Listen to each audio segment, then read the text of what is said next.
சிரியாவில் உள்ள ஒரு பள்ளியில் ஒரு ஆசிரியை பாடத்தின் இறுதியில் சிறிய தேர்வு வைத்தார்.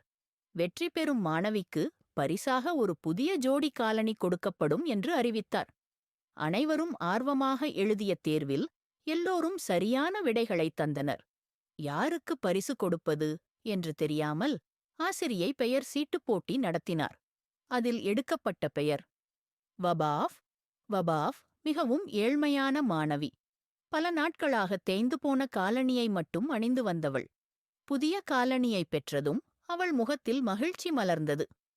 வீடு திரும்பிய ஆசிரியை கணவரிடம் அந்தச் சம்பவத்தை சொல்லிக் கொண்டே கண்ணீர் விட்டார். கணவர் ஆச்சரியப்பட்டு காரணம் கேட்டார். அவள் சொன்னாள், அப்பெட்டியை திறந்து பார்த்தேன். ஒவ்வொரு மாணவியும் தங்கள் பெயரை எழுதவில்லை. அனைவரும் ஒரே பெயரைத்தான் எழுதியிருந்தனர். அது வபாஃப் என்பதே. இவ்வளவு சிறிய பிள்ளைகளே தங்களை விட அதிகம் தேவையில் இருப்பவரை முன்னிலைப்படுத்தியுள்ளனர்.